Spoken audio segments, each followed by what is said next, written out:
Salam untuk kita semuanya, berjumpa lagi dengan saya di channel Aritela Tutorial, tempat kita untuk berbagi informasi seputar informasi pendidikan dan informasi guru serta informasi honorer dan informasi lain yang relevan. Pada pertemuan ini ada satu informasi penting yang perlu saya sarankan kepada seluruh Bapak Ibu terkait dengan pengangkatan honorer menjadi aparatur sipil negara. Satu informasi yang dimuat oleh media nasional CNN Indonesia dengan judul Guru Honorer Gugat Pasal Penataan Non-ASN ke Mahkamah Konstitusi. Ini informasi yang tayang pada Selasa 27 Agustus 2024. Nah, mengenai apa dan dasar apakah gugatan honorer ini mengenai penataan non-ASN ke Mahkamah Konstitusi atau ke MK, mari Bapak Ibu kita simak informasi berikut sampai selesai. Dan jangan lupa bagi Bapak Ibu yang sedang menonton, demikian dan Bapak Ibu yang mungkin baru menemukan informasi melalui channel ini, jangan lupa support terus channel ini dengan cara like dan subscribe, share, dan komen, serta nyalakan tombol notifikasinya supaya semua informasi yang disalurkan melalui channel ini selalu update di layar Bapak Ibu. Langsung pada informasinya. Jakarta, CNN Indonesia. Advokat Victor Santoso Tandiasa dan Andronikos Dianja selaku kuasa hukum dari guru honorer yang mengajar di sekolah menengah pertama negeri SMP negeri yang ada di Jakarta mendaftarkan permohonan uji materi terhadap pasal 66 Undang-Undang Nomor 20 Tahun 2023 tentang aparatur sipil negara ke Mahkamah Konstitusi atau ke MK. Nah, Bapak Ibu, tentunya ini adalah satu hal yang perlu kita ketahui. Ini dilaksanakan pada Senin 26 Agustus 2024. Victor menjelaskan uji materi diajukan karena norma AKO akan menimbulkan pembersihan atau cleansing yang akan merugikan seluruh guru honorer se-Indonesia. Pasal 66 Undang-Undang Nomor 20 Tahun 2023 mengamanatkan keberadaan pegawai non-ASN atau nama lainnya wajib diselesaikan penataannya paling lambat Desember 2024. Penataan dimaksud dijelaskan pada bagian penjelasan pasal 66 Undang-Undang Nomor 20 Tahun 2023 adalah termasuk verifikasi, validasi dan pengangkatan oleh lembaga yang berwenang. Artinya, terang Victor, seluruh pegawai non-ASN tidak serta-merta akan diangkat menjadi pegawai ASN in cause PNS atau P3K karena harus memenuhi verifikasi dan validasi. Apabila tidak memenuhi verifikasi dan validasi, maka pegawai non-ASN atau dengan nama lainnya tersebut tidak dapat diangkat menjadi pegawai ASN, ujar Victor saat dikonfirmasi melalui pesan tertulis pada Selasa 27 Agustus 2024 baru-baru ini. Victor mengatakan, setelah tahun 2024, terhadap seluruh pegawai non-ASN atau dengan nama lain, termasuk pegawai dengan kontrak kerja individu KKI yang sudah ada sebelum Undang-Undang Nomor 20 Tahun 2023 diundangkan, apabila tidak memenuhi verifikasi dan validasi dalam proses penataan, maka akan dilakukan pembersihan. Menurut dia, hal itu akan menjadi persoalan besar karena berdasarkan data Kemenpan RB, terdapat 2.395.092 tenaga honorer di mana 731.524 diantaranya guru honorer.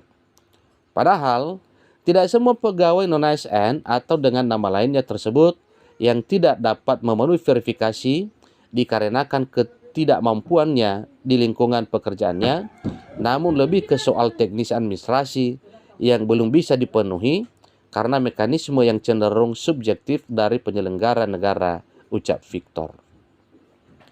Ia menambahkan ketentuan pasal 66 Undang-Undang Nomor 20 Tahun 2023 tidak hanya berlaku kepada pegawai non-ASN yang ada di kementerian, tetapi juga akan berdampak kepada seluruh instansi pemerintahan sebagaimana yang disebutkan secara eksplisit dalam ketentuan norma AKO tersebut.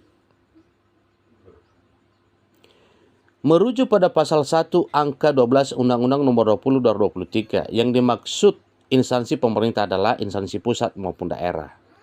Kemudian dalam pasal 1 angka 13 Undang-Undang Nomor 20 2023, pengertian dari instansi pusat adalah kementerian, lembaga pemerintah non-kementerian, kesekretariatan, lembaga negara, dan kesekretariatan lembaga non-struktural.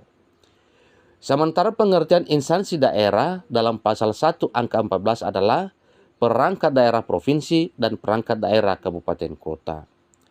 Apabila didudukan dalam penyelenggaraan pendidikan berdasarkan Undang-Undang 14 2005 tentang guru dan dosen, pada pasal 1 angka 5 menyatakan penyelenggaraan pendidikan adalah pemerintah, pemerintah daerah, atau masyarakat yang menyelenggarakan pendidikan pada jalur pendidikan formal.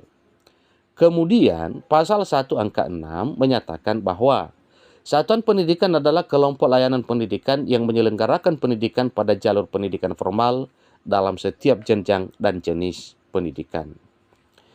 Dalam satuan pendidikan yang diselenggarakan oleh pemerintah pada tingkat sekolah dasar SD, SMP, dan sekolah menengah atas SMA, terdapat guru honorer dengan status sebagai guru honorer dengan kontrak kerja individu dengan Dinas Pendidikan atau guru ASN yang terbagi dua, yakni PNS maupun P3K. Oleh Victor mengatakan, masalah utama yang dihadapi guru honorer pada satuan pendidikan yang diselenggarakan oleh pemerintah adalah ketidakpastian status pekerjaan. Banyak guru honorer yang tidak memiliki kepastian tentang berapa lama akan dipekerjakan dan apakah kontrak mereka akan diperpanjang. Selain itu, juga kurang pengakuan dan perlindungan hukum kepada guru-guru honorer.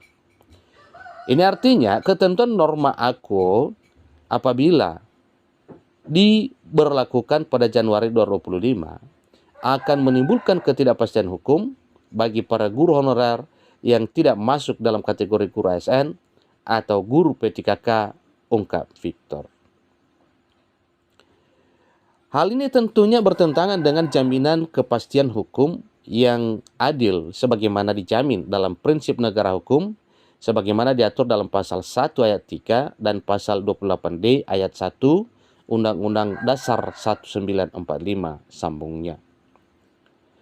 Selain tidak memberikan jaminan kepastian hukum yang adil, lanjut Victor, ketentuan norma AKUO juga menyebabkan beberapa warga negara kehilangan pekerjaan dan penghasilan untuk memenuhi kebutuhan hidup sebagai manusia secara alamiah. Hal itu jelas bertentangan dengan jaminan untuk mendapatkan perlakuan yang adil dan layak dalam hubungannya kerja, serta jaminan atas pekerjaan dan penghidupan yang layak bagi kemanusiaan sebagaimana tertuang dalam pasal 27 ayat 2 dan pasal 28D ayat 2 Undang-Undang Dasar 1945. Oleh karenanya, kami mendaftarkan ketentuan norma pasal 66 Undang-Undang Nomor 20 Tahun 2023 ke Mahkamah Konstitusi untuk menyatakan pasal 66 Undang-Undang Nomor 20 Tahun 2023 terhadap frasa instansi pemerintah sepanjang tidak dimaknai, tidak termasuk satuan pendidikan yang diselenggarakan oleh pemerintah, baik pada tingkat SD, SMP, dan SMA, bertentangan dengan Undang-Undang Dasar Negara Republik Indonesia tahun 1945 dan tidak mempunyai kekuatan hukum mengikat, kata Victor. Demikian informasinya mengenai gugatan honorer kepada MK untuk pasal 66 Undang-Undang Nomor 20 Tahun 2023. Demikian informasinya, sampai ketemu informasi berikutnya. Terima kasih.